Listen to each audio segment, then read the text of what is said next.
Sir ನೀವು Chamundeshwari enterprises ಮಾಲೀಕರಾಗಿದ್ದೀರಿ. ಹೌದು sir. ನಿಮ್ಮಲ್ಲಿ ಏನೇ ಸೇವೆಗಳು ಲಭ್ಯವಾಗಿದೆ ಸರ್? ನಮ್ಮಲ್ಲಿ ಎಲ್ಲ ಥರದ ವಾಟರ್ ಪ್ರೂಫಿಂಗ್ ಪ್ರಾಡಕ್ಟ್ಗಳು ಮತ್ತು ಸಿವಿಲ್ ಕನ್ಸ್ಟ್ರಕ್ಷನ್ ವರ್ಕು ಎಲ್ಲ ಮಾಡ್ತಾ ಇದ್ದೀವಿ sir. Main quality work build ಮಾಡ್ತಾ ಇದ್ದೀವಿ. ಮುಂಚೆ ಶೋಭಾ ಡೆವಲಪರ್ಸಲ್ಲಿ ವರ್ಕ್ ಮಾಡಿದ್ದೆ. ಆ ಕ್ವಾಲಿಟಿ ಏನಿದೆಯೋ ಅದೇ ವರ್ಕ್ನ ನಾನು ಬಿಲ್ಡ್ ಮಾಡ್ಕೊಂಡು ಹೋಗ್ತಾ ಇದ್ದೀನಿ. ಅದೇ ಕ್ವಾಲಿಟಿ ಕೊಡ್ತಾ ಇದ್ದೀನಿ ಸರ್ ನಾನು. ಸರ್ ಎಷ್ಟು ವರ್ಷಗಳ ಅನುಭವ ಇದೆ? ನಿಮ್ಮಲ್ಲಿ ಎಷ್ಟು ಜನ ಕೆಲಸಗಾರರಿದ್ದಾರೆ?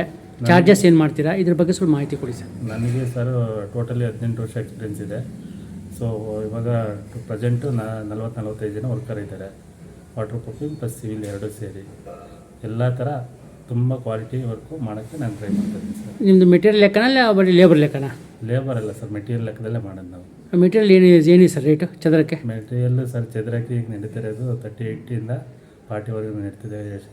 ಮೇನ್ A1 ಕ್ವಾಲಿಟಿ, ಮೀಡಿಯಮ್ ಅಂದರೆ 35ವರೆಗೂ ಹೋಗ್ತಾಯಿದೆ ಸರ್. ಸೊ ಇನ್ಕ್ಲೂಡಿಂಗ್ ಹಾಲು? ಹೌದು. ಅವ್ರಿಗೆ ಬೀಗ ಕೊಡೋದು ಅಷ್ಟೇ ಬಾಕಿ. ಈಗ ಎಷ್ಟೆಷ್ಟು ಪ್ರಾಜೆಕ್ಟ್ ಮಾಡಿ ಸರ್ ಬೆಂಗಳೂರಲ್ಲಿ? ಯಾವ ಏರಿಯಾದಲ್ಲಿ ಮಾಡಿದ್ದೀರಾ? ನಾನು 12 ಪ್ರಾಜೆಕ್ಟ್ ಮಾಡಿದ್ದೀನಿ ಸರ್. ಅಲಂಬಿ ಗ್ರೂಪ್ ಅಂತ ಒಂದು ಪ್ರಾಜೆಕ್ಟ್ ಮಾಡಿದ್ದೀನಿ, ಮೇನ್ ಬಿಗ್ಗೆಸ್ಟು. ಮತ್ತು L&T ಮತ್ತು ಮಾಲಪೇಶಿ ಮಾಡ್ತಾಯಿದ್ದೀನಿ. JMC ಒಂದೆರಡು ಪ್ರಾಜೆಕ್ಟ್ ಮಾಡ್ತಾಯಿದ್ದೀನಿ. ಸೊ ಕೊಪ್ಪಳದಲ್ಲಿ ಕವಿಮಠ ಮಾಡಿದ್ದೀನಿ. ಈ ಥರ ದೊಡ್ಡ ದೊಡ್ಡ ಪ್ರಾಜೆಕ್ಟೇ ಮಾಡ್ತಾಯಿದ್ದೀನಿ ಸರ್ ನಾನು. ನಿಮ್ಮ ಹೆಸರು? ನನ್ನ ಹೆಸರು ವೆಂಕಟೇಶ್ ಅಂತ. Company name Shri Chamundeshwari enterprises ಅಂತ. ಎಲ್ಲಿ ನಿಮ್ಮ ಆಫೀಸ್ ಎಲ್ಲಿದೆ ಸರ್? ನಮ್ಮದು ಜಕ್ಕೂರು ಲೇಔಟ್ ಹತ್ರ ಒಂದಿದೆ, ಅಮೃತಲ್ಲಿ ಒಂದಿದೆ.